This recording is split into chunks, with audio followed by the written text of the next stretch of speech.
Ladies and gentlemen, welcome into the B Team podcast, a part of the Splitting Hares podcast group that is operated by Jackrabbit Illustrated. And we are extremely excited to be brought to you by Drake's Place in Bottle, South Dakota. I'm not sure if I'm pronouncing that right. I think that is correct. They're having some awesome specials going on this week. I saw Matt just went and posted them to the JI Facebook page. If you're watching us on here, go check that out. If you're in the area, go grab some food. They are a title sponsor. We are just super stoked to have them. But we are finally out of hibernation. So week 1 of the season, baby, it's a Friday game. So we've got, I can't do math anymore, 3 basically days left before game day. So we're kind of late compared to what we would normally do on this, but I'm just jacked and ready to go. By the way, I'm Brendan. This is Ben. It says on the thing, but you know us. Yeah, it's good to see you again, man. It's been too long. Even though it's been a shortened off season, I'm still just ready to go for some Jackrabbit football again. I feel like last year we were talking about how high the expectations were for us. Right. And I feel like now it's just like double that. And so it's just if not more. Yeah. And so, we'll get into the details of that, but man, it's just it's an exciting season to get started. Huge game starting off. We'll get into the Colorado State matchup a little later. Right. Yeah. Just pumped to be back. I'd like to take a minute to apologize to everybody for shaving my face. This is the same. It's my same partner I had last year. It's the B team. This is Brendan still. Same guy. Yeah. Which is funny because when we started this, I had a shaved face. And then I grew the beard the next year. But now everybody's really confused about who I am. I have people who I have known for like a decade. And I had a beard for a year. And then shaved it. And they're like, you look like so weird. It's like, dude, you've known me like this forever. Right, Steve? Yeah, I know. It's rough. I honestly was thinking of doing the whole podcast like this. But you should have done it with a fence, like what's his name? Wilson. Yeah, Wilson off of Tool Home Improvement. Yeah, that would be much better than what we got going on right now. No, I had to shave that for work. We do a lot of because people are going to ask. So I did not have a goatee either. No. But Chad asked. No, I didn't have a goatee starting, but hey, glad to have you with us, Brad, with the Hawaiian shirt and the chocolate milk. I only got regular white milk here today. But I had to shave the beard because we do a lot of torturing in confined spaces. We didn't have any of those jobs really for like all of COVID, and then no real intense ones until like a week or two ago. So then I almost got gassed out down the hole because the mask doesn't seal to my face properly, and that's not a fun experience if you've ever been through that. So we're not going to do that again. So I shaved it off. And, hopefully in a year or two, I'll be moved up into a different position where I don't have to deal with that jazz. And then the beard will be back. Can't wait for that. Good evening to you too, Perry. Everybody, thanks for the comments. Keep them coming. Love this one. Just out of nowhere, Pierre Strong Jr. Right. 3 times strong. I can't argue with that. Yes, you're right. I mean, he is a strong dude. Dude, he's gonna have I think he's gonna have a huge year this year. Strong. I really think, monster. Yeah. I mean, for him, it was we'll call it a down year, I guess. I would think in terms of what he had been producing, but he had some nagging injuries and stuff, and I think that he's fresh and ready to go this year, and I think he's gonna just explode, like you said. Yeah, I don't know if it's so much a down year. Yeah, I wouldn't say it was down, but plays. Yeah, it just was a little. It seemed like he was like a step off sometimes, which was odd. But he's still phenomenal. But I just think he's really going to blow up this year, especially with teams having to adjust the style of him and Isaiah Davis back there. I mean, man. I mean, and behind that line, the line that's sick nasty. We're getting ahead of ourselves here, aren't we? We are. Well, and we won't get in too deep into like individuals because Matt and Kyle and Dallas covered that extremely well on their Yes. episodes. If you want to get in depth like roster analysis, go check out those guys. They tell you all about who's going to be the big contributors this year and what we got going on. So go check out those. They should be on both YouTube and our Facebook page. But yeah, Brendan and I are going to focus a little more on the Missouri Valley as a whole, the FCS as a whole, and where we sit within all that. With that in mind, should we go ahead and show the preseason poll? Yes. Which, yes. At this point, we're using the Hero Sports poll, which is done by Sam Herder. I think, is it just him now? He has a second guy helping him. BMAC had gotten moved off. Everybody probably remembers BMAC. He was on the pod here with us before. He had gotten moved off the FCS beat as of, I think, a week ago or 2 weeks ago. He actually resigned from Hero Sports because he didn't like what they were doing. So he's going to be doing FCS stuff again, which is really exciting. So I don't know if he's going to be involved in that as that goes on. I imagine not, because he resigned from Hero. But yeah. I think it's just Sam right now. Regardless, I got a couple more comments I'm going to show before we get into that. 605 Hogs, yes. Yeah, baby. They're going to be beast again this year. Quick question. We'll answer this quick between Davis and Strong since we were talking about them. Who has the better year between them? I'm going to go 1,000 yards each and 15 touchdowns each. It's going to be 50-50. 15 touchdowns apiece. Oh yeah, they're going to be. I mean, they're going to be racking them up. It's going to be this offense. That's is so many touchdowns. I know, but it's going to be fun to watch. Each one averaging just shy of a touchdown a game. If that happens, we're not just winning the Natty. We're winning the Natty by like 40 points. You know that, right? Yeah. How do you define a better year between those two? Because they're such a different style back. That's the thing. I assume they're talking statistically. And right, but are we going yards or are we going touchdowns? Because I think the way Davis runs will lend to him being in on goal line situations maybe a little more frequently because he's more violent in his running style. He obviously can bust long ones right up there, with the best of them, as was showcased in the national championship game. And that's the only part of the national championship game we'll talk about today.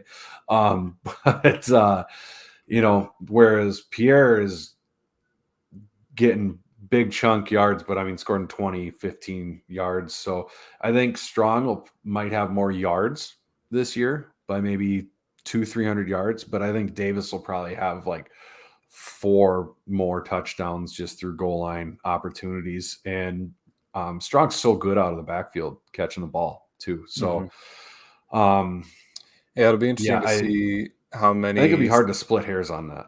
Yeah, use the name. Right? That's what we're supposed to do. It'll be interesting to see how many times they're both on the field. How many times we see two-back sets with them both on there, because I don't remember who it was, but for a while there we saw that pretty often. Another comment on the beard. Thanks, Dallas. Appreciate that. Wow, I'm never doing that thing again. That was terrible. Anyways, that's going to be screenshotted at some point. That looks so much worse when I don't have a beard to do stupid stuff like that. All right, awesome. Let's get with it. We said we were going to show the preseason poll. Let's show the preseason poll. I want to share. We say we're going to do stuff all the time, like start at 8:30 and things like that. Although we pull it off this time. We did this time. We did. I'm glad. I'm sure we probably surprised some people. They probably were like 8:30. We'll be here at 8:35. That looks great. You got to scroll down, brother. Oh yeah, you just this. I need a drum roll. I'm working my way up to it. You used to yell at me when I drum on my table, so now I'm physically incapable of doing that. For the people not watching right now, we have the Hero Sports FCS preseason top 25. Yes. And coming in at number 25 is a Missouri Valley team, Missouri State. Yep. They had a very good year last year. It'll be interesting to see if they continue that kind of trajectory with Mm-hmm. what's his face, Petrino. Yeah. He did a One great of the job turning that Petrinos. program around. So it'll be interesting. Just looking for any other noteworthy Valley teams here. So yeah, they're all crammed into the top 10. So outside of Right. the top 10, we have Missouri State at 25. And then you've got UND at 10. You've got Yep. Southern Illinois at 5. North Right. Dakota State at 4. South Yep. Dakota State at 3. So you've got three of the top 5 are Missouri Valley, 4 of the top 10 Missouri Valley. So just another Right. predicted to be another really strong year from the Missouri Valley. And then above us, you got James Madison, Sam Houston. If you look at any of the other polls that were done preseason this year, it was kind of interchangeable between like Sam Houston, James Madison, SDSU, NDSU, with I Yep. think Sam Houston was majority of the time at number 1. But Okay. outside of that, I think it was pretty interchangeable. Right. And I mean, Sam Houston was kind of the one with the highest average ceiling, probably followed by James Madison. People liked flipping us with North Dakota State quite a bit. Southern Illinois in those polls around was usually in the 5 to 7 range. UND is anywhere from 10 to 6. When it comes to Valley teams, the interesting thing to me about this year's preseason poll compared to your normal preseason poll is how the voters could have looked at it, because you have people who will vote with the thought process that it's all based off of the year before, which I generally think is a terrible idea because rosters change, people graduate, things like that. And then there's people who are the other way, and they try to use it as a predictor of who they think is going to be, where people are going to finish at the end of the year. And yeah, Steve, we got hosed a little bit because of the QB situation. Absolutely. If you've followed me or Ben on Twitter, you have seen us fight the good fight on that a couple times, a couple different occasions. I've gotten into it with people. But on the preseason polls, the way I think it should be looked at is kind of a mix where what did you do last year? What do you got coming back? But it's based off of right now. Because after week 1, we're going to find out how good people really are. You're not voting in week 2 about who's going to win the national championship. You're voting about who has the best resume, who's done the best stuff, who looks like they're the best team. And this year, you could really, really, really, really lean heavily on what happened last year because everybody's bringing back who they got. Like very few teams had, like nobody's got big roster turnover, just a few key positions like us with Mark going down and our QB situation that dinged us in the polls. Now, in the end, do the polls matter? No. If we are ranked 54th going into the season and you win your last game of the season, you're still national championship. You're still a natty winner. That it doesn't matter. But it's fun for us to talk about. So I think we got hosed in that situation a little bit. NDSU is getting major benefit of the doubt, in my opinion, when it comes to those things, because, people go, well, they just barely lost to Sam Houston State. Well, they just, they didn't lose that badly to SDSU. And they're getting a new quarterback, and this guy's going to be, quarterback Jesus because it's NDSU, and their last transfer did so well. He's starting at the University of South Carolina. So weird, huh? That's a real thing. If people didn't know, if you're listening, Zeb Noland is starting for the University of South Carolina, which says a lot about them as a program. Anyways, yeah, but I don't know. I think they're getting a lot of benefit of the doubt, and people forget that the Sam Houston game, their team scored 0 points offensively. Every point was a special team or defensive score. And against us in the marker game at home in Fargo, one of the toughest places in the country to play, we put up 300 yards worth of rushing on them and almost 500 yards worth of offense. Like, I don't see how all of a sudden getting a quarterback is going to make their lines better, going to make their receivers better. Watson's obviously a dude, but otherwise I don't understand it personally.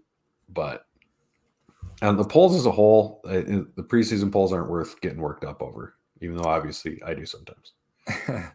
No, I agree. I mean, they definitely took our QB situation, and it seems like that was the worst part, is that any poll that ranked NDSU above us, they had literally zero ground to stand on. Like, Right. what would your possible, and like you said, that was the hill that we died on, is like, there's no possible way that you Right. can explain this in a in a decent manner. But luckily, Hero Sports got it right. They usually do. They're pretty good. We'll Yeah. rely on the AGS one from here on out usually, but that one, they didn't do a preseason one. I don't know. They normally don't do a preseason one, though, do they?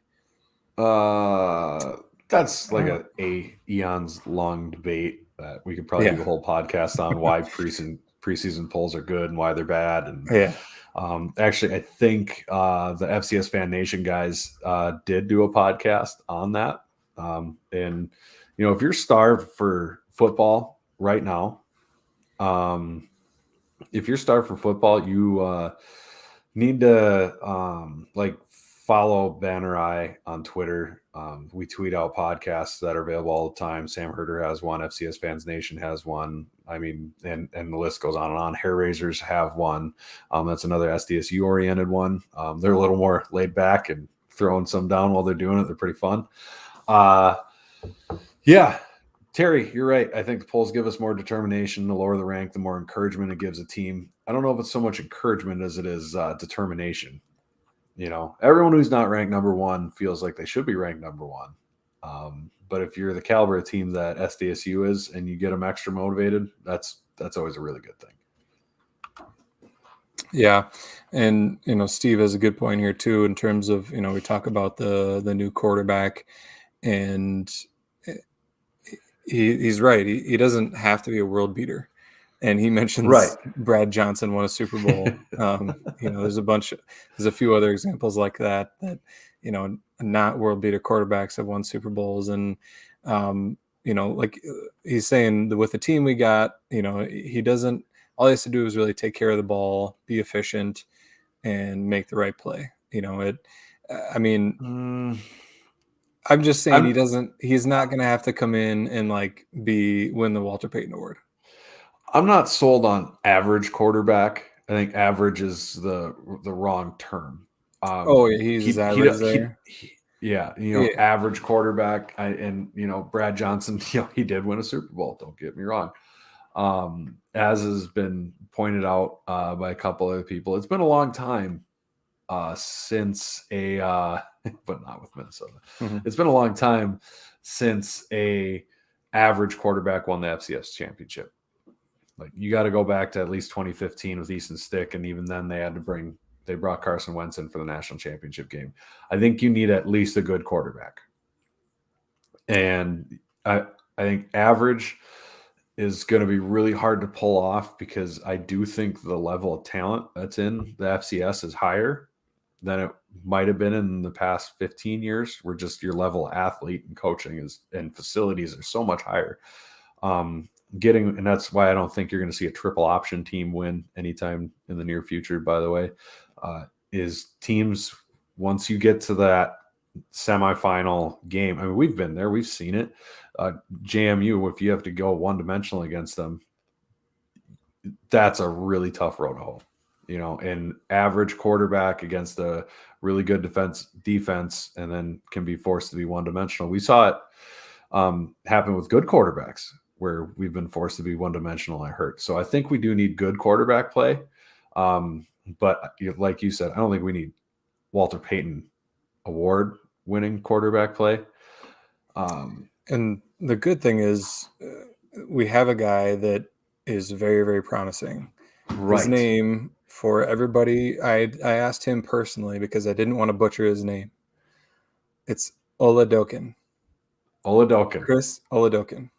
Yes, sir. So there we go. We're not going to get it wrong. I don't have to use O, which I still might from time to time, but he is very promising. He looks really good in the tape that I've seen so far, and everything we hear coming out of camp is that He's ready to go. He's going Yeah. to be really good. So I'm really, really excited to see him, especially on Friday, Yes. just to see how he melds with our offense, how he handles the pressure.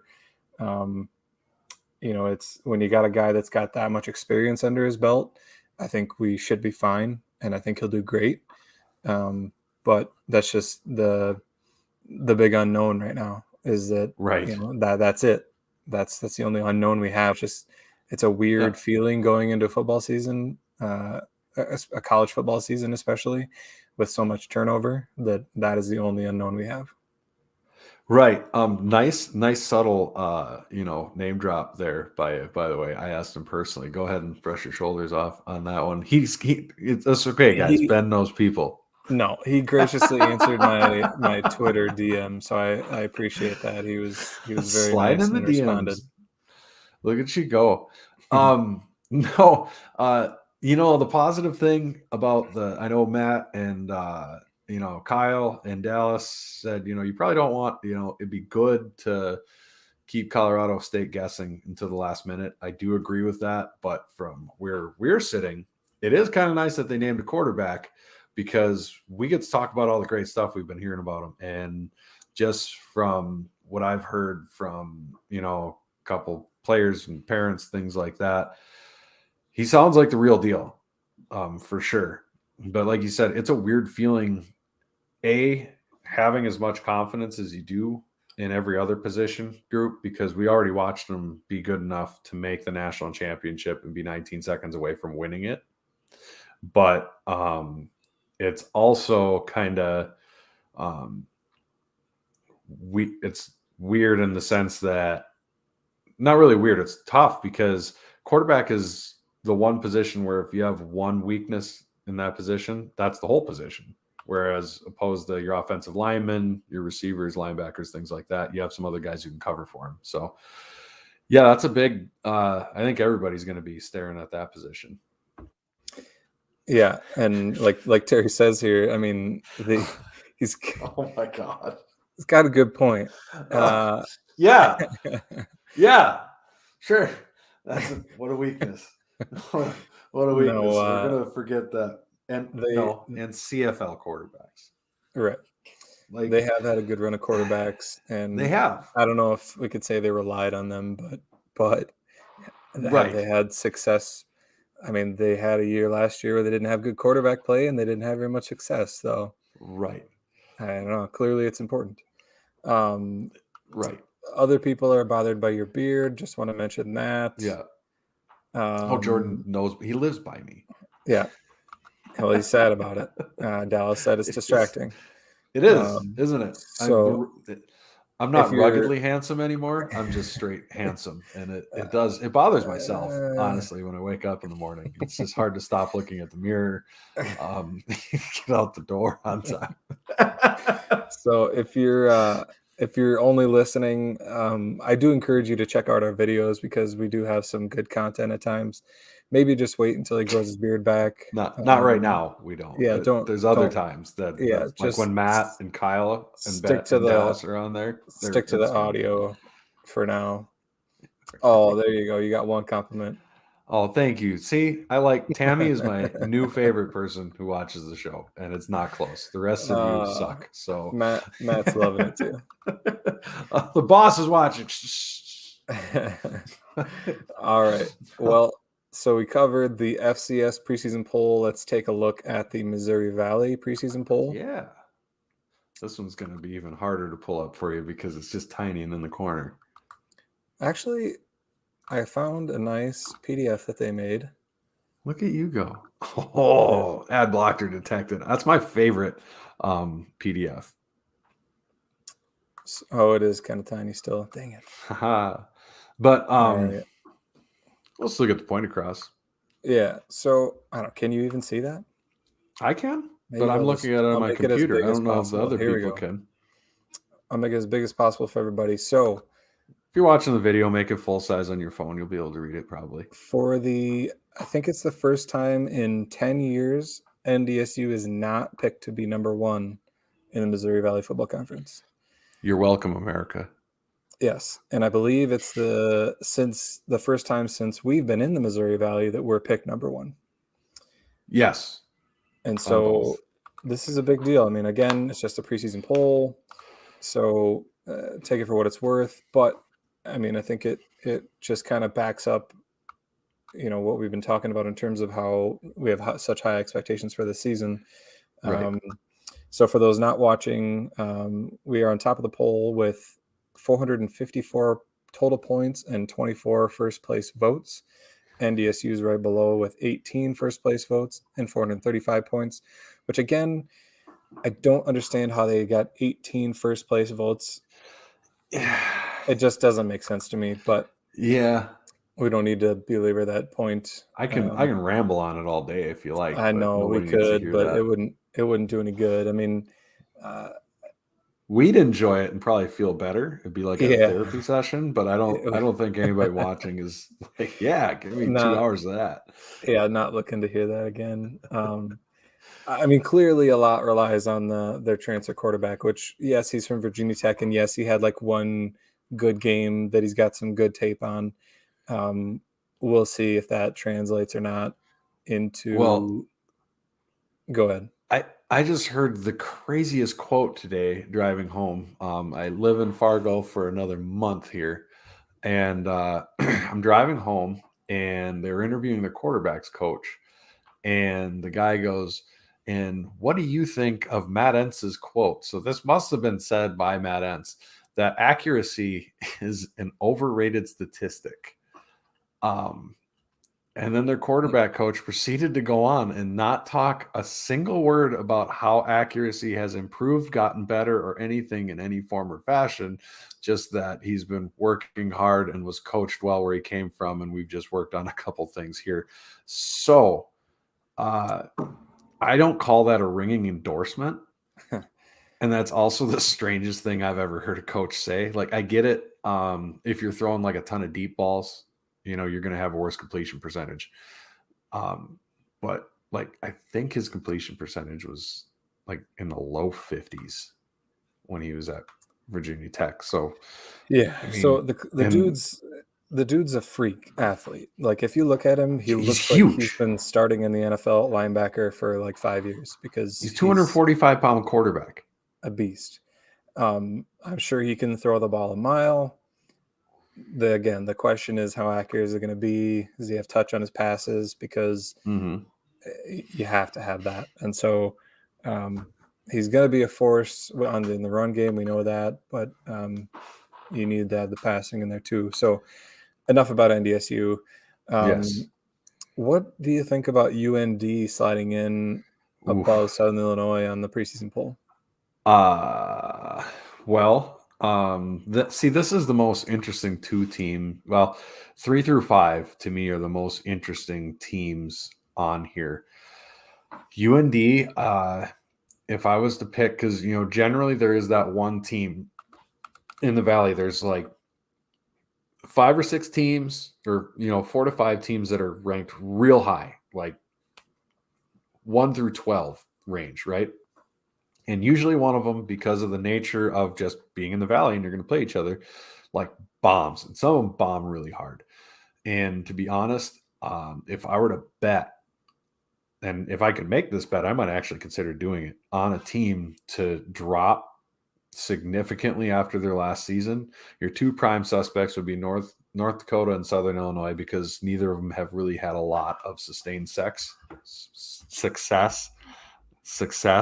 in their That was a Freudian slip for you. well, Good way to well start then. off the season. Yeah, we are rocking and hot, aren't we? To have sustained success in their past is what I was going for there. Anyways, but UND, if you look at what happened for them to end up ranked so highly and things like that, they had a lot of things really roll their way in that spring season. Number one, they played Southern Illinois, who didn't have any indoor practice facilities and wasn't really able to practice for the first 2 weeks of the season. And then their quarterback got hurt in that game, and then they had like 47 interceptions against them. So North Dakota roadhoused them. I don't think you'll find a single SDSU fan who thought we were the worst team in that game. That was more one that, some things didn't go our way. There was a bunch of bad luck things where the guy fumbled that bounced right back into his hands. So they won that game. And then they schedule USD for a Thursday game the week after they got back from Illinois State. So their buses rolled into South Dakota on a Sunday. Then they had like 2 practices and had to drive up to UND. So that's already 3 of their wins. And when you look at their road games, they were 500. So I don't think now that they're going to play at SDSU, at Southern Illinois, I think they are set up for a really, really rough season. I think they're going to tank.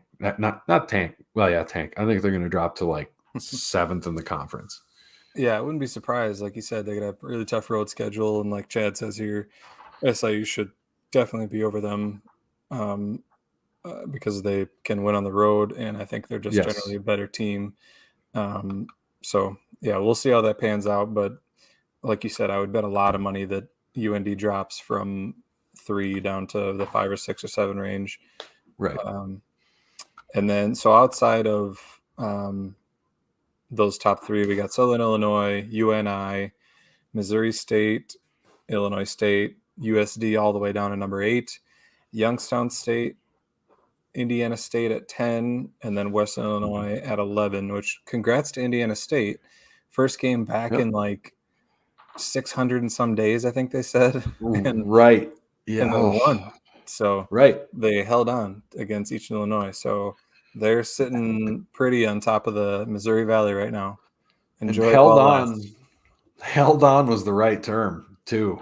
I'm really curious to see how that continues to play out, because just even like in our game where Colorado State played a couple games in the fall, and we can talk about this later too, but just overall, teams that played in the spring facing teams that didn't play in the spring or didn't play for a year, the game shape, you could see it in that Eastern Illinois game. Eastern Illinois started to run that game, and Indiana State escaped with that win because the Eastern Illinois quarterback decided he really liked the Indiana State colored blue more than the Eastern Illinois blue. So he threw to them a lot and gave up a pick 6. Otherwise, I think Eastern Illinois might have come back and won that game. And it wouldn't have been because they were necessarily better, but because Indiana State was gassed. Yeah. But they did win. Like Steve says here, with everyone coming back and all the teams, it's going to be a tough Missouri Valley schedule. He's right. You know, it's tough anyway, but with basically everybody coming back on almost every team, it makes it really tough, which it's funny, you know, like I've heard multiple times, like they have 20 starters returning and 21 starters returning. It's like, well, most years that means something, but this year, that's to be expected. So they have 20 starters returning from a team that had 1 win and lost by an average of 47 points. Yeah. Wow, they're going to be just as bad. Yeah, like they're using it as a reason that they're going to be good this year. It's like, no, everybody has 20 returning starters. Right. Unless you're like Illinois State or Youngstown State and just had everybody leave because, you know, maybe you just unceremoniously quit the season and left everybody hanging and didn't tell your players, so they all got really pissed, so they all left. That's what Illinois State. They're going to have a rough year. They will. And they're picked to be 7. I do like this comment. USD should be lower. Couldn't agree more. I think they should lose all their games this year and be 11th in the conference. I think if we lowered them, like if we were able to lower them 10 more miles, then they would be in Nebraska and not a part of the school system, which would be better. That would also be You meant the polls. Yeah. No, they don't have an offensive line. We do have actually before even Bishop Sycamore had 20 returning starters. If that's a good one. If anybody doesn't know about Bishop Sycamore, Google it. It's an insane story, but it's a good one. Steve has a good question here. Who is the dark horse in the Valley this year? So clearly, it's not going to be SDSU, NDSU, Southern Illinois, or even UND because they're in the top 10. And I would even say, I don't even know if you can pick Missouri State because they're in the top 25 preseason. So anybody outside of those five, who do you think is going to be the dark horse? Well, I mean, depends how you're picking dark horse, and are we saying it to make the playoffs or to win the conference? Because if you're going to win the conference, then I think you got to pick anybody. I think anybody out of the SDSU and NDSU could be considered a dark horse to actually win the conference because That's true. the biggest mainstays. If you're going Yeah. for the playoffs, then you're absolutely right. If I was going to go playoffs and I couldn't pick from the top six, I'd probably go with Indiana State. I did like what I saw out of them, and once they get a couple games under their belt and are up to game shape, they don't have the same wear and tear without playing the spring season. They could be that team to win the conference. I don't know. I'll let you talk and I'll think about it, I guess. Yeah, I mean, so in reference of what you were saying, I think, and I said only those five that were in the top 25. So UNI is not. I think they would be the one that you could say that has a chance to be a dark horse in the Right. Missouri Valley. They had somewhat of a down year, and they seem to reload really well, and I think they could have a good year pretty easily. Chad picks Missouri State. In terms of winning the Valley, like you said, I think it's got to be Southern Illinois. Because I assume the two favorites are clearly South Dakota State and NDSU, and then Southern Illinois picked fourth in the conference. I would say that'd be a dark horse to win the conference anyway. Yeah, Southern Illinois, I could definitely agree with if both Patterson and Oladokun don't. I said it wrong because I'm a terrible person. I'm sorry, Chris. Oladokun. I'm gonna sit in front of a mirror and practice that for a week. But we are not professionals. No, but Southern Illinois would be the great pick for that because if either SDSU or NDSU don't have good quarterback play, their offense alone could easily win games where we can't keep up in a track meet. And I would say them more so than UNI over what Matt said, just because UNI hasn't proven to have an offense for the last 2 years, 3 years, like of any type. I mean, how do you have a guy like Spencer Brown who was in the top 99th percentile of that adjusted athleticism thing that they have for the NFL at playing offensive tackle for you? The dude is literally the top 1% of the most athletic freaks in the NFL, and you couldn't properly teach him how to pass block, because they're sitting there talking about him going, yeah, he's a great run blocker, but dude's got terrible form for pass blocking. Like, how do you pay some attention to the offensive side? But they could take a big leap forward because they did have their offensive coordinator dip out right before our game against them last season. So that would be the big argument for a turnaround for him. Right. Yeah, it'll be interesting to see how they bounce back this year. Tammy mentioned Youngstown, how they kind of outperformed their win-loss record from last year, and they played tough. I agree. I just don't know that the talent's there for them to make a run when the top of the Missouri Valley is this strong. Right. In any other conference, maybe, but Oladokun. Yep. Oladokun. Yep. I'm getting Got there. it. Bingo. All right. Baby steps, guys. Baby steps. Beat on me a little more. I got a thick skull. I need things pounded into my head. All right. Well, now that we took care of the both preseason rankings for the FCS and Missouri Valley, we did ask for a dark horse. You're right. Youngstown State would definitely be a dark horse. That would be, I think, the only darker horse you could go than Youngstown State would be Western Illinois. You already mentioned Indiana State. That'd be a pretty dark horse. But you were saying picking from the bottom six. The darkest. Yeah, the darkest one would be Western Illinois. It would be Western Illinois. But they always seem to come out of nowhere. They do. They really do. Speaking out of nowhere, we do have another sponsor, Jackrabbit Central, for all your sweet SDSU gear. if you're going on, want to order online, they'll ship it out to you. I know you and Kyle have awesome customer service reports from just them bringing gear to you guys at the national championship game, things like that. I know they have all the best stuff. Been to Shields, been there. I'll go to Jackrabbit Central first. They got the better gear. Oh yeah, no doubt. Walmart's got some gear. It's not good compared to what they got at Jackrabbit Central.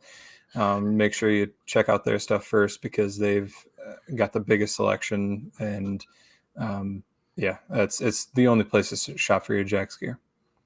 Yeah, and get the bibs. Get the bibs, man. I get the They bibs do all the time. always got That's where I got my bibs. Where my wife got her bibs. That's where my daughter's got her bibs. She's growing, which needs to stop because now I got to buy more bibs, and those things are cheap. They do have the blue and yellow striped bibs, so you can pick those up at Jackrabbit Central. All right, so what quickly here before we get into the Colorado State game and some picks? What are you predicting our record will be this year? Because I did this with Matt in Dallas. I want to hear what yours is. In counter games, or are we counting the non-counter game in there? Technically, Lindenwood doesn't count as an FCS counter towards playoffs. I'm being smart. I'm going 1 loss. I think we're gonna have. It's just so hard to go undefeated. It really is so hard to go undefeated. For some godforsaken reason, we put you and I on Hobo Day, and there's 2 things that means. The weather's going to be horrible, and secondly, we're just going to have a bad time because for whatever reason, we have a hard time with you and I on Hobo Day. So I would pick you and I as our 1 loss on Hobo Day just off of superstition alone. Otherwise, I think I just love this team. Just the amount of talent that is everywhere. Everything I've heard about Oladokin is I did it. Everything I've heard about him and just knowing where he came from at Sanford, they're a passing program down there, which sets up great for us because we need mobility from a quarterback, but he doesn't have to be a running back when we've got Isaiah and Pierre back there, and having someone who can consistently pass down the field with accuracy to me will be more important than someone who can truck a defender if we're going to have to pick not Mark. That's the traits that I suppose I would prefer more, ability to stretch the field is the biggest thing to me. And from what I hear, he's got that big in the spades. He does, and the player that he likes to compare himself to is Russell Wilson in terms of being able to extend that play and to not necessarily look to run right away. Right. Because if you watch Russell Wilson, he can run, but he doesn't look to run. He looks to extend the play and keep his eyes downfield, which it sounds like that's what Oladokin does. And I'm really excited to see how he does that because we do need him to stay healthy. I mean, he can run, but I think his health is the biggest priority. And if he can stay healthy and let our running backs do the running and he just extends some plays and does some passing, that'll be the ideal. Well, especially with Landon Wolf too. And as a weapon, I mean, good Lord, if that's a spooky offense reminiscent of when we had Taryn, Jake, and Dallas, and I have heard a decent amount of Taryn Christian comparisons about him, which, I mean, gosh, that would be just a shame to have someone that flipping good playing quarterback with what we have for talent overall in the team. Exactly. So back to your long drawn out, which I told you to be quick. What is your season record prediction? I told you 1 loss, 10-1. Oh, 1 loss. Got it. It was so convoluted. I said 1 loss. All that. You and I, Hobo Day. Okay. So 10-1. Because that is bad. It's voodoo. Why do they keep picking you and I? Stop it. I don't know. It's ridiculous. I went 9-2 just because I'm a realist. It's a tough schedule, and it is a tough schedule. Yeah. Terry asked, how's Mark coming along? I have no idea. I've seen him walking around, and I've heard reports that he's like basically another coach at practice, which is really cool to hear. that he's like still super involved even though he's injured. And so I would assume he's coming along very well. Him and Jabore. Chad asked, yeah, Jabori sounds like he's around too, doing some coaching too, which is awesome. Chad asked us if Oladokin's as mobile as TC. I don't know either. It'll be interesting to find out from his stature. I mean, it looks like he would be, but we'll see. Well, it'd be weird to have that comparison and then have him be like Drew Bledsoe back there. Right. Keep the faith, guys. Yeah, sorry. I assume she's saying we should be picking them to be undefeated, but right. I don't know. It's just that's a tough task. And I compare myself to Russell Wilson, but I've got Tom Brady's 40-yard dash time.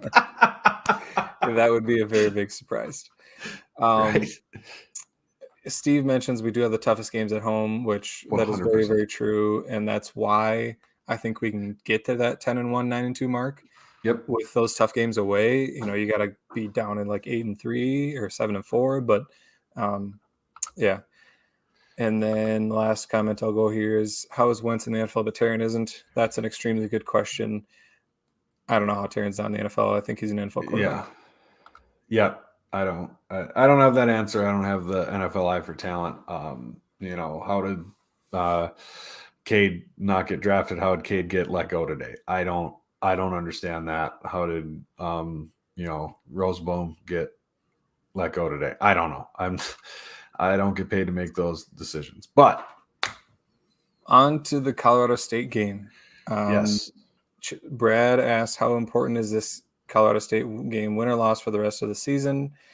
And Chad also said earlier, this game has playoff implications. Is it a hashtag must win? I don't think you can call it a hashtag must win. No. However, I think it does have playoff implications. Yeah. And it is an important game. Yes. Because as 100%. We've seen when they're seeding playoffs, they do take those FBS games and FBS wins into account. They don't dock you for an FBS loss, but they heavily credit you for an FBS win. So in that sense, it is a very important game. I think the other sense is that we need to keep this momentum that we've got going from last year. I think that would be the biggest, the biggest issue with a loss is that it would kind of take away some of that momentum. Whereas if we win, it'll kind of feel like, yeah, we're still rolling here. So I guess that's my overall takeaway on those two comments. For the team standpoint, I'm pretty sure those guys all think that we are, and us as fans, we all believe that the Missouri Valley is as good as any G5 conference out there. So this is a huge opportunity to prove it. And that's where that's really important. This is an extremely rare FBS game, particularly for us, where we're getting a G5 team. And we're expected to win to a point. I think a lot of at least FCS fans out there and people who follow the FCS expect us to win or it to be dang close. And it's extremely important from that regard. If you lose this game, it is an FBS game, so it's not really going to count against you in the playoffs. But when you already have a non-counter on the schedule, thanks, Tarleton. It was Tarleton, right? Or was it Dixie that cut out? It was Tarleton. Yeah, Dixie's still on the schedule. So, Tarleton, you ducked us, you little dirty little. I'm not going to use that. I'm not going to use my one pass for the season this early. But that's why it's so important, because you're already going in without an opportunity at getting to 11 wins compared to everybody else. Right. If you want the number one seed, yeah, it's very important. That's a huge leg up. But is it a must win? Well, no. I mean, you're not at must win territory until you got 4 losses, because we've seen Youngstown State make it into the playoffs as a unseeded team and make the national championship game. Yeah. So a couple more comments here. Wentz has more picks in a guitar store. I enjoy that comment a lot. I had to throw that one up there. Oh my God. Jamal has a question here. What newcomers are you interested in seeing this year?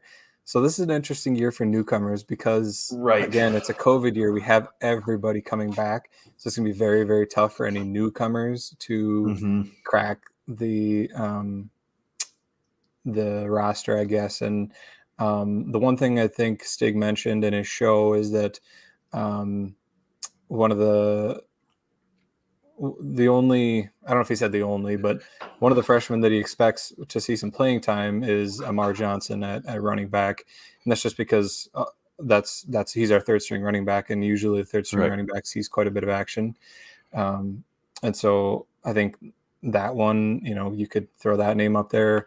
I mean, the obvious newcomer would be Landon Wolf.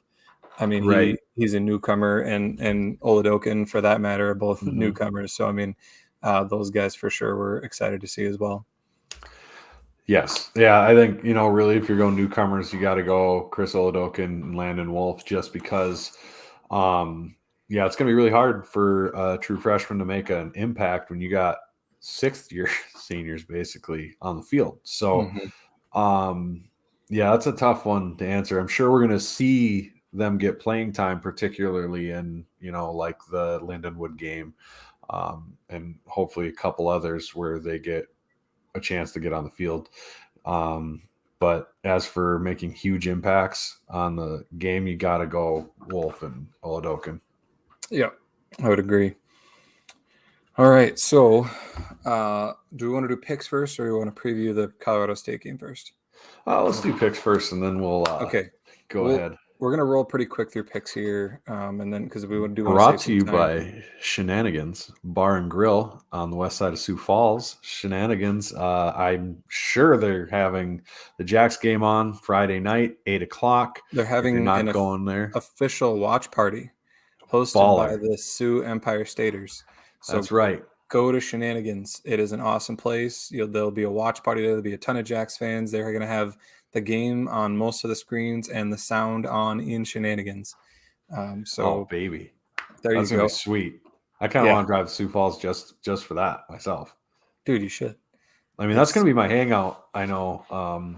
After we finish moving down to Sioux Falls, That's true. We should and break the news to everybody. hey, I'm moving to Sioux Falls. Yeah. No, actually, I'm moving to Renner. Yeah, it's a big deal. I mean, because you've Yeah, lived up in I'm. Stupid Town for so long, people kind Yes, of started to write you off. But yeah, he's I know. coming down to God's country down here in South Dakota. We might have to do like a cleansing ceremony or something when I get down there. We should do it Just right as you purge my cross soul. right as you cross the border. Just Will Ferrell with a can of Budweiser staring across the border, snapping it open. Yes. We're gonna have to do something. We'll post it on here for everybody. We'll do a thing. Brendan's Maybe we'll cleansing do a meetup for ceremony. Shenanigans for it. There we go. That's a great idea. Shenanigans. It's where friends Do an meet. on-site Shenanigans one because our Shenanigans are cheeky Oh. and fun. Chad said he's going to bring the sage for the ceremony. We'll have to do that outside. All right. So quickly here, we're going to go through picks, and we're going to pick a couple non-Missouri Valley games. The first one is Jacksonville State at UAB. Brendan said he loves this spread. UAB is favored by 17. UAB is a good team. Don't get me wrong. Jacksonville State, despite their playoff performances of late, generally does a really good job of being in their. It should be done, DJ. They do a really good job of hanging tough in their FBS games. The stat I saw was the last time they didn't cover a line against an FCS or FBS team was Michigan State in 2014. And since then, they played Auburn and a couple other teams. So it's not like they're playing all G5 teams. So give me Jacksonville State on that line. I'll take the points all day long. Agreed. That's a lot of points. 17. That pick was far too long. You're going to have to speed it up, though. Weber. We're not getting done in an hour. Just give it up. Oh, I know we're not going to, but Weber at Utah. Weber State at Utah. This spread is way too big. It's huge. 36. Utah's favored against Weber State, who is a good team. If I recall, they are. I mean, they're top five. Tied for 7th in the FCS preseason poll. Yeah. I don't understand the spread. Utah is not that good. Right. There's been years in past where they're pretty good, but they weren't very good last year. I'm gonna go Well, easy Utah's ranked this year, I believe. easy Weber State cover this year. Yeah, that's They're at preseason. like There's a bunch of 24, but crazy. I think Nebraska was ranked or something, so right. I There's wouldn't worry that. about the preseason rankings. Welcome, Husker fans who have newly Right. discovered South Dakota State and a team that actually knows how to football. Anyways, yeah, I'm taking Weber all day. If Southern Utah managed to not lose to San Jose State, who is a good FBS team, and Southern Utah's not a good FCS team, managed to keep it within 35, there's no way I see the Weber State defense giving up or losing by 36 points. Agreed. Western Illinois goes to Ball State. Who is Ball State in the MAC? They They're in are. the MAC, right? They're like Action. a middle level MAC team. Yep. Generally, they're mid-tier. Which is what CSU's coach compared us to, was a mid-level MAC team, which yes. I don't know. I took some offense to that, but anyway, I'm offended. Western Illinois is a 25.5-point dog against Ball State. Thoughts? 25-point dog? Yep. That's a really tough line because Western Illinois kind of sucks. They're not good. Yeah. But they can put up points. So once Ball State starts subbing in their seconds, they could. That's a lot of points to eat. I'll take Ball State because why not? I have no faith in Western Illinois. I would also agree with you. Ball State should win that one by more than 25.5. Mm-hmm. Youngstown State is only favored by 8.5 against Incarnate Word, who did have a good season last year. Hold up now. Yeah, Incarnate Word beat some ranked teams. That Southeastern Louisiana team that took Southern Illinois to the brink, they beat the brakes off of them. I know. Oh, no, but they beat them. Like, they don't have a defense, though. Like, none. Yeah, it's just funny because Incarnate Word, for a while there, was like a joke of an FCS team, but now they're actually sort of legit. But yeah, anyway, Youngstown State is favored by 8.5. I think I'll take Youngstown. Yeah, I'll take Youngstown State in that one. I think they'll win by 8.5. 10 to 14. I don't think they have the offense to keep up with Incarnate Word. I don't care. I'm going to take Incarnate Word. Incarnate Word's defense is terrible. They didn't have a game where they allowed less than 20 points, so they're horrible. But they had like 5 or 6 games where they put up 50 points. Yeah. So, and Youngstown State doesn't have Sam Houston State's offense or defense. They're not that good. They got a decent defense, though. Yeah, decent defense, but they're not that caliber. And Incarnate Word put up 20 at Sam Houston. So I'm going to go ahead and take them points all day. If they lose, it's going to be like a field goal. All right. The next one we got is Southern Illinois goes to Southeastern Missouri. And Southern Illinois is favored by 13.5. I'll go first on this one again. It's a really tough spread, but I'm going to take Southern Illinois. I think they're poised to have a really big year, and I think they're out to prove a point. I think they come out and have a big first game here. Yeah, this is a rivalry game, though. They do it almost every year. I'm going to take SEMO. I think that's going to be a tighter game than it should be. I think Southern Illinois is a way better team than SEMO. I just think it's going to be a close game. Makes sense. And then we've got USD goes to Kansas. And Kansas, who's like literally a joke of an FBS team. Right. Like they're the butt of all the like conference realignment jokes. Mm-hmm. And Kansas is still favored by 15.5 points. Wow. Well, I mean, you have Kansas playing the FCS Kansas. So, shade, huh? How was that? I thought that was pretty good. So, I mean, I imagine FBS to FCS is about 15 points on average. Mm-hmm. I'll take Kansas, man. If USD didn't lose one of their best offensive linemen, I might feel differently. But I think I'm going to take Kansas in this one. I probably shouldn't, but I'm going to, because if I start the season picking USD, I think that's how you get COVID. Right. It's not so I'm not going to risk that. So I'm going to take Kansas. I'd agree. I'll take Kansas as well. Then we've got UND going to Idaho State. UND is favored by 10.5. Idaho State all day. Same here. Not even UND's close. Wow, clearly. 10 points. I know 10.5. We've determined that UND They is not a never good play road well team. there. Yeah. So That's like that was like the Big Sky joke. Like UND can't play at Idaho State because that they just for whatever reason apparently other domes scare them. what is this comment? Can we You dislike cannot comments? be making comments like that when you are married to me. All right, that is you. Shut your computer off over there, ma'am. Unreal. I'm not even gonna say that out loud. That is. All right. Anyway, I'm deleting that comment later. Idaho State for sure covering 10.5 points, maybe win that game. Then we've got Albany going to NDSU. NDSU's 25.5 point favorites at home. I will take NDSU. I think they come out the gates a little angry about last year, and they win by 30 points. I don't remember who we were talking about. I'm still. My wife messed with my head. What's this game? NDSU favored by 25.5 versus Albany at home. 25.5. Well, I'm taking NDSU because Entz, that dude's just picked a new quarterback, and he's going to want to put up 1 billion points with him to show how good of a new quarterback they have to all the homeless cow fans. So, yep, I think you're right. The next one we got is UNI goes to Iowa State.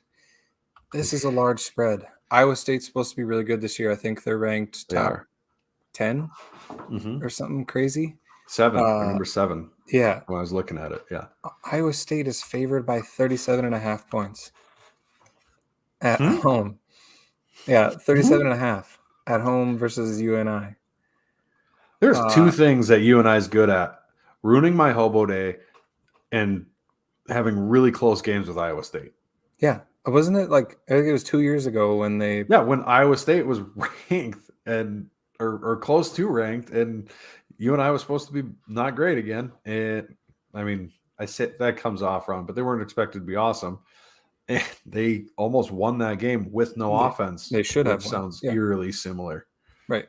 So that spread is ridiculous. I'm going to assume we're both taking UNI there. UNI all day, every day. I'm hitting that line in real life. And then Butler, who they must just be a glutton for punishment because they love scheduling Missouri Valley games. They are going to Illinois State, and they are 44.5 point dogs. Oh my God. That's a lot of points. I'll take Butler because the stash isn't going to beat up on them that bad. I wouldn't think so either. Butler, yeah, we'll have them covering 44.5. And then finally, that's a lot of games because we have, are we up to 10 Missouri Valley teams now? No, 11. 11. We're up to 11 Missouri Valley teams UND now. And USD. You guys screwed it all up. We used to get to play everybody. Right. And so that's a lot of games when they're out of conference. We finally get to our game. According to 5 Dimes, which I had to download and pay for a VPN, and I had to trick my phone into thinking that I was in I think it's an island called the Isle of Man, which is where 5 Dimes is now based out of. Oh my God. And so I did that, and it worked. Now I can see 5 Dimes lines because outside of that, the United States blocks 5 Dimes, and they're the only ones that come out with early FCS lines. So you can see the lines, but can you bet the lines? It would not be advisable for me to do that. I don't think. I mean, that would be illegal. I'm just wondering if the mechanism is there for that to work for you.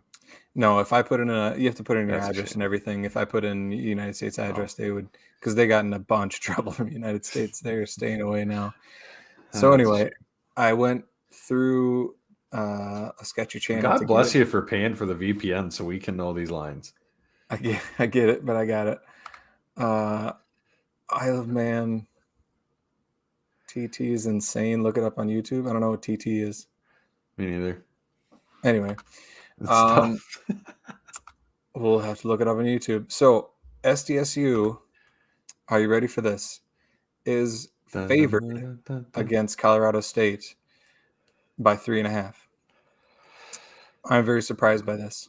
That's going on the bulletin board for sure. It definitely is. And this isn't American books. Maybe when the American books come out, Colorado State will be favored by a point or something. But the fact that we're going into an FBS game and we're favored on the road is something else. I thought Colorado State would come out as like maybe a 7-point favorite, maybe a 4-point favorite, and then it'd be bet down to close to a pick 'em. But for us to start as a 3.5-point favorite, I mean, I've tried to give Colorado State credit and not overlook them because they are a decent or FBS team, right? And yeah, I don't want to make it bulletin board material for them, so I'm probably just going to stop talking. They got a lot of dudes, man. I mean, they got a bunch of I think from listening to Matt and Kyle talk, half of Boston College transferred there when they got their new coach, if not more. Probably half of Colorado State's student body is also from Boston College now. They all followed him. But they got some players. I mean, that's an ACC school. So the talent is there. They had some struggles. Their defensive line is nasty. Just from listening to how they were described and with the amount of TFLs they got, they were like led the nation in TFLs. But they gave up huge amounts of passing yards. So tells me they'll take some chances. And they're going to do everything in their power to stop you from running the ball. They only gave up 106 yards. This game reminds me a lot of our traditional UNI games, NDSU games, where you slug it out in the trenches and whoever's able to run the ball and stop the other guy from running the ball is going to win the game. I mean, point blank. And that's something with our conference, we are in that type of dogfight all the time. So this is great. I mean, win, lose, or draw is a great thing to be playing this game in the out of conference just to get prepped for that. Yep. No, I agree. Terry asked, didn't Colorado State only have a few games last year? Though they had 4. They went 1-3. If you ask them, they should have went 3-1.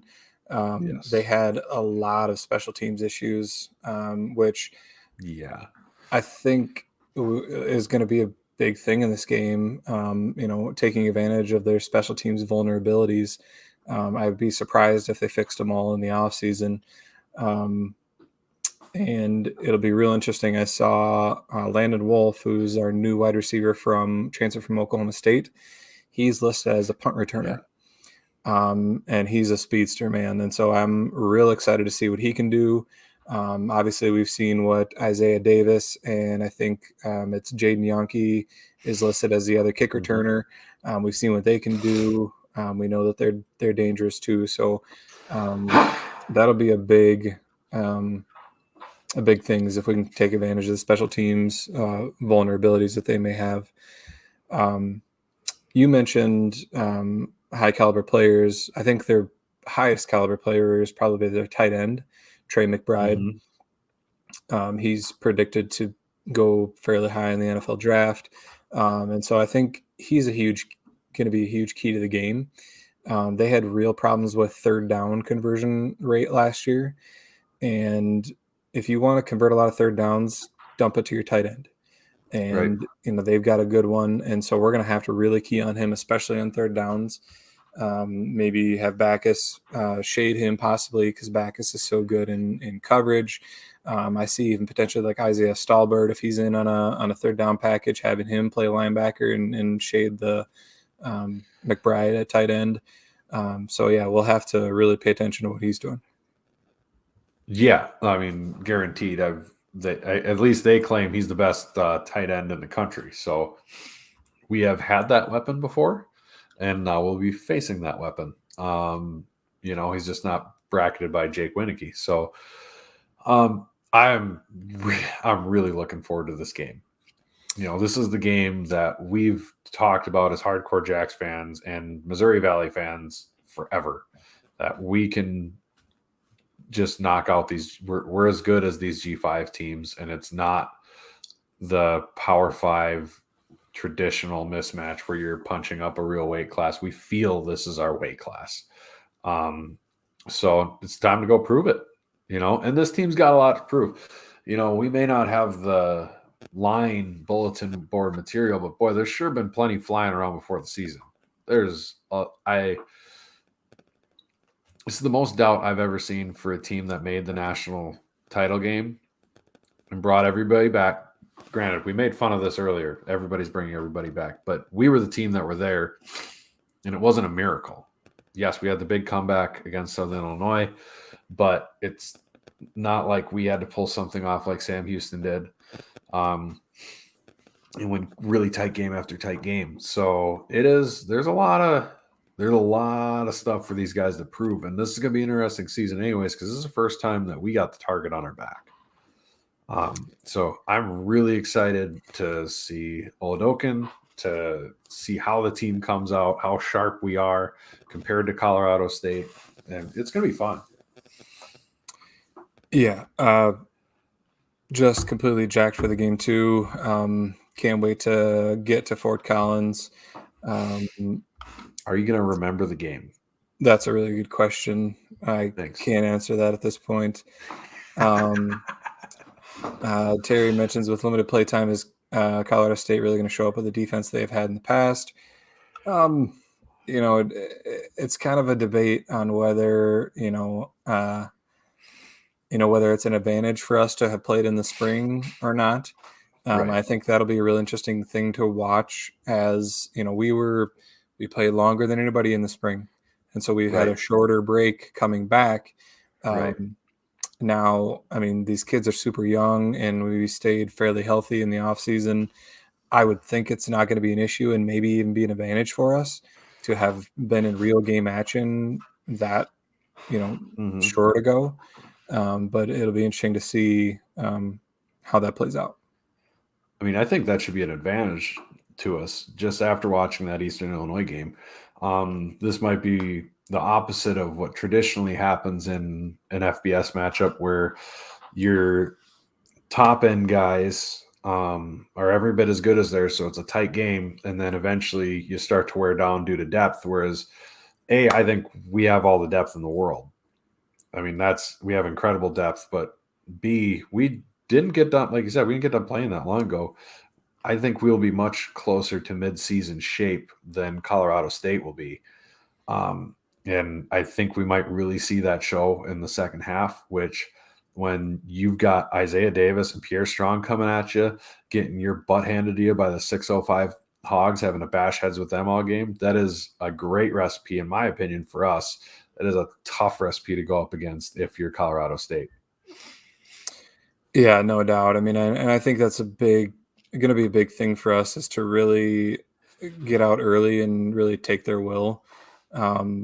If we go out there and punch them in the mouth, they're going to be like, holy cow, these guys really are. I mean, they've been hearing how good we are, and I'm sure they're waiting to see. I mean, they're not going to be surprised by us. We've probably surprised some other teams in the past, but it's not going to be a surprise. And so if we show up and we really punch them in the mouth, I mean, it's going to be really tough for them to come back.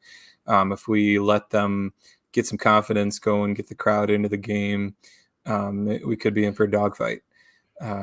But, as the line indicates, we should win this game.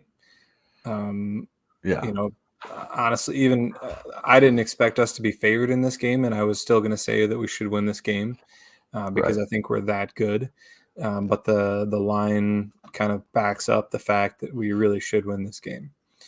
Right. So, well, yeah, the biggest interesting factor to me is I don't remember many times where the FCS team was favored over the FBS team. So they're going to be pissed. They're going to be really butthurt about it, because they've been hearing about how bad they were last year, how bad they are, how good we are, and we're a division below them. I mean, really flip the script. Make us we're still ourselves, except we're playing a D2 team, say like Mount Union or somebody, and they're coming in and we see the line, they're favored over us. that would be absolutely flabbergasting. So Mm-hmm. they're gonna be feeling a sort of way, and we better be ready because they're gonna come out swinging. We're gonna get punched in the mouth. They're gonna be pissed. So we better not be on our heels and be feeling ourselves because we had a good year last year. I hope we Mm-hmm. come out super motivated. I think we will. I'm really curious to see not only what Oladokin's going to do, but how X going to call this game. Mm-hmm. Because are we going to just try to ground and pound them, or are we going to go ahead and is Oladokin that good that he just goes, they're going to try to stop the run and we're going to eat until they have to let off a little bit. So I have no idea what the first play from scrimmage is, Chad. I really don't. The A team picked their guesses, and I could throw it at a dartboard. That's all my guess would be, though. I do like. I think it was Dallas mentioned like a play action pass with a deep throw Yes. to Yankee or even Wolf. Yep. We Just do like that. we We do. really do. That's our thing. And Especially if they're going to key in on the run, it's going to be tough for them to yeah, not bite on it. But we do like that at the beginning games, and we do like that in big games. yeah. Well, the exciting thing is that Oladokin said that his favorite ball is the deep ball. And so, I mean, if he's good at throwing the deep ball, man, it's going to be a fun season. For those that remember watching TC and Winnicky, I mean, those guys love the deep ball, and God, that was fun to Yeah. watch. So, I mean, if we get anything close to that, it's going to be, We be got a the fun guys season on here. the outside that are gonna be making plays. Mm-hmm. We got really good receiving core. That's gonna be fun. Yeah. And like Steve says here, having fresh legs late in the game is huge. Agreed. Yep. And I think that if you look at our two deep, which came out, I think today or yesterday, it's amazing how deep our team is, especially on defense. And I think Yes. that was a huge contributor to our success last year, and it'll be again this year, because it's just our guys don't get tired because they can come in and out, and we don't drop off the talent that much. Mm-hmm. So, yeah, with all these factors, I mean, I think it's clear who we're picking against. I mean, I'm going to pick STSU to win. Obviously, the spread's interesting. 3.5 is even tough because maybe we Right. only win by a field goal. I think we end up winning by 7 to 10 around there. What's your take? You know me, I always take the Jacks. Yeah, but what's your To spread my pick? detriment. I will 3.5. I'll take the Jacks. I think we win by 4. When we win by 4, you owe me a Coke. Alrighty. That sounds good. All right. Well, The barley Coke. sounds a good. Beer, not a Coke. I want a beer. All right. Perfect. One other thing, Nebraska, you got lucky last year. They did. They would have gotten whooped by us. Oh my God. Yeah, they looked really bad in their first game. Anyway, thanks for everybody for sticking around with us. We really appreciate it. Thanks to Drake's Place and Jackrabbit Central and Shenanigans. We appreciate you guys. We'll throw Terry's prediction up here. Jacks 31, Colorado State 24. Jamal's got Jacks by 14. I love both of those. I hope to see as many Jacks fans there as I can. I will be there. As I've said in past episodes, I will be there with a bachelor party. And so I'll be having fun. And so if you see me, say hi. If I don't pay attention, don't worry. Steve's got Jacks by 10. Tammy's got Jacks by 7. So that 7 to 10 range is pretty popular. So anyway, if you can make it out there, great. One more thing, I've heard Brothers Bar in downtown Fort Collins around, I think, like 3 o'clock or so. They're doing. Go ahead. No, go. I'm listening. Oh, you leaned in like you had something to say, like you had more detail than I did. No. Brothers Bar is going to be like the Jack's spot to meet before tailgating, and then tailgating. I think it's lot 425, but I'm guessing. And so we'll check our either myself or Brendan's Twitter or Jack Rabbit Illustrated Twitter. We'll be tweeting about where people are in Fort Collins and where you can meet other Jax fans. Terry mentioned in Watertown, Hares is the Jax hangout. So if you're in the Watertown area, check that out. Yeah. Other than that, No, I was just going to say, I know the JFPA and, the guys, you, Kyle and Chad were all gonna, maybe that is Brothers Bar, they were having a meetup somewhere. Watch Jack Illustrated Twitter handle, Facebook. We're gonna be coming out with articles. There's blog posts coming, former player features, all sorts of fun stuff coming up here. Big thanks to Drake's Place, like Ben said, but they're a title sponsor, so they get double thanks. So exactly. One more. Steve said Thirsties in Rapid City is a place to go. We should come up with. Actually, I think we'll do that. I'm going to tell Matt to post out. We'll get like a list of like, if you're in this area, here's your spot. Like, where are the Jackrabbit hangouts? Maybe you and I should get on that as the Jackrabbit bars around the state and the country. Yes, Matt's a kind of busy guy. That's true. We'll take care of it, Matt. Don't you worry. Yeah, you just relax, man. All right, you'll see that coming up. Hang out in your basement. Right. Poor guy. I know. All right. Do you have anything else before we sign off here? Nope. That's it. All right. Well, I hope to see everybody out in Fort Collins. Outside of that, go big, go blue. Go Jax. Oh, that was definitely a first podcast